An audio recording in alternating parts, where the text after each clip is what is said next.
कहानी है रामपुर गांव की, जहाँ के मर्द महिलाओं को हमेशा नीचा दिखाने की कोशिश में रहते। अरे अभी तक खाना नहीं आया, क्या मुझे एक और शादी करने की जरूरत है? नहीं जी नहीं, ऐसा मत करना, वरना मैं कहाँ जाऊंगी। खाना लेकर मैं अभी आई जी। गांव की पंचायत में भी फैसले हमेशा औरतों के खिलाफ ही रहते। मैं जो फैसला सुनाता हूँ वो भगवान की आज्ञा होती है। इस लड़के ने अपने मन से शादी करके अच्छा नहीं किया। लड़के को घर भेज दो और इसकी शादी इसकी जाति की किसी लड़के से करवा दो, लेकिन ये लड़के, इसे तो गांव के बाहर निकाल दो। नहीं नहीं जमींदार साहब, ये क्या बोल रहे हैं? ऐसा नहीं हो सकता। मेरी बेटी मासूम है, इसे अच्छे बुरे की समझ नहीं है। अरे कहाँ जाएगी ये बेचारी? कहाँ जाएगी? इतनी चिंता है तो पूरे परिवार का गांव निकाला कर देते हैं। बेचारे पूरे बसे बसाए परिवार को गांव छोड़ना पड़ता है। चाहे जो हो, अगर बेटियों को कंट्रोल नहीं कर सकते तो गांव में रहने का कोई मतलब नहीं है। यहाँ औरतों को दब कर रहना होगा।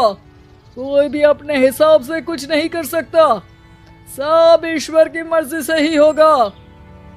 तभी गांव का एक आदमी दौड़ा दौड़ा आता है। सरपंच साहब, जमींदार साहब, वो कालिया है ना, उसकी बेटी पढ़ने के लिए शहर जा रही है। अच्छा, ये कब हो गया? और कालिया की हिम्मत कैसे हो गई ऐसा करने की?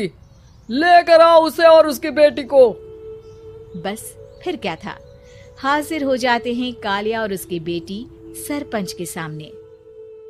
अरे कालिया, ये क्या सुनने में आ रहा है? बेटी को इंजीनियर बना रहा है तू? और ये बता, गांव में तो स्कूल नहीं है, फिर कहां से इतनी क्लास पास कर गई तेरी बेटी? राधा, जो कि कालिया की बेटी है, उसे लगता है कि सरपंच उसकी तारीफ कर रहे हैं। सरपंच जी, मैंने ऑनलाइन पढ़ाई की है, डिस्टेंस लर्निंग से। सभी में मैंने अच्छे नंबर पाए हैं, जिसे देखते हुए शहर की इंजीनियरिंग कॉलेज में मुझे स्कॉलरशिप मिली है। वाह जी वाह, क्या होती है ये?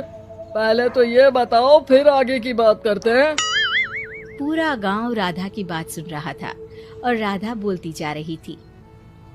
तो ऐसे मैं फ्री में एक अच्छी शिक्षा लेकर गांव में जो कुछ परेशानियां हैं, जैसे बिजली, पानी और इंटरनेट जैसी समस्याओं के लिए काम करूंगी। मैं गांव को शहर से जोड़ने के लिए पुल का निर्माण करवाने का प्रस्ताव रखूंगी। मुझे पूरी उम्मीद है कि जल्द ही हमारा गांव भी तरक्की की राह पर चल पड़ेगा। राधा की बात सुनकर सारे गांव वाले ताली बजाने लगते हैं। सरपंच को समझ नहीं आता कि वो क्या करे। चुप रह नादान लड़की, गांव के खिलाफ जाने के लिए तुझे गांव से बेदखल कर दिया जाएगा, वो भी पूरे परिवार के साथ। और हाँ, अगर ठीक से गांव में रहना चाहती है तो ये पढ़ाई लिखाई छोड़ दे। हम तेरे लिए गांव का कोई होनहार लड़का देखेंगे। तभी गांव का एक आदमी बोल पड़ता है। अरे नहीं नहीं सरपंच जी, राधा बिटिया जो बता रही है, अगर वैसा हो जाए तो हम लोगों को पैसा कमाने के लिए बाहर नहीं जाना पड़ेगा। हाँ जी, और ना ही कोसों दूर पानी के लिए भटकना पड़ेगा। हमारे बच्चे भी अच्छी पढ़ाई कर सकेंगे और आगे बढ़ेंगे, ना कि हमारी तरह खेती करते बैठेंगे। क्यों गांव वालों, राधा बिटिया का साथ देना चाहिए ना। सरपंच देखता है कि गांव राधा के साथ है तो वो चुप हो जाता है। वो घर आकर अपने सलाहकार से बात करता है, जो बहुत ही चालाक किस्म का इंसान होता है। अरे सरपंच साहब, आपको बहुत ही होशियारी से काम लेना पड़ेगा। एक बार गांव तरक्की कर गया, यहाँ के बालक पढ़ लिए तो कोई ना पूछेगा आपको। और फिर ये जो बेटा और बेटी है ना आपके, इनको भी आम लोगों की तरह ही जीवन जीना होगा। हाँ, लेकिन करे तो क्या करे? वो ना आप मुझ पर छोड़ दीजिए, बस मैं जैसा बोलूं करते जाइए। अगले रोज सुबह जब गांव वाले सोकर उठते हैं तो राधा के घर के बाहर और साथ ही वो लोग जिन्होंने राधा का सपोर्ट किया था, उनके घर के आगे लाल रंग से कल आऊंगी लिखा होता है। कल आऊंगी, यह क्या होता है? अरे यह तो खून से लिखा है, लगता है कोई भूत प्रेत या चुड़ैल का साया है। चलो सरपंच जी के पास चलते हैं। सभी सरपंच के पास जाकर उसे सारी बात बताते हैं। अरे ये तो बड़ी मुश्किल की बात है। चलो मैं एक बाबा को जानता हूँ, उन्हें बुला लेता हूँ। सरपंच बाबा को लेकर गांव के घर के बाहर जाता है। ओहो, तो ये वो चुड़ैल है जो उन लोगों को निशाना बनाते हैं जो गांव को बदलने का सपना देखते हैं। वो गांव को ऐसे ही संपन्न देखना चाहती है, वो नहीं चाहती कि कोई बाहरी यहाँ का कायाकल्प करे। क्या तुम लोगों में से किसी ने गांव को बदलने की सोच रखी है? तभी राधा की माँ रोते रोते आती है। मेरी राधा घर से गायब हो गई है। अरे कोई तो बचाओ, मेरी बच्ची कहाँ गई?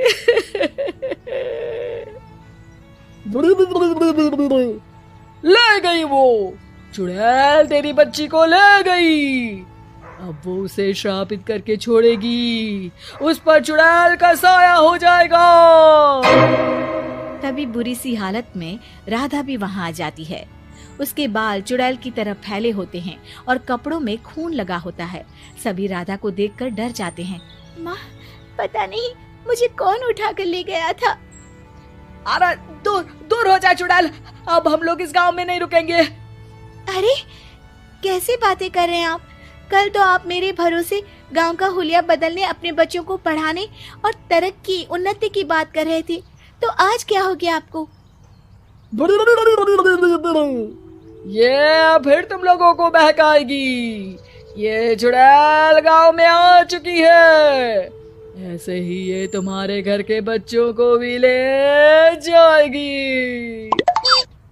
गांव वाले राधा को गांव से बाहर निकाल देते हैं। उसके माँ बाप रोते रहते हैं, लेकिन गांव वाले नहीं मानते। मैं भी अपनी बहन के साथ गांव के बाहर रहूंगा, लेकिन वो पढ़ाई नहीं छोड़ेगी। वहीं सरपंच के घर पर सलाहकार कहता है।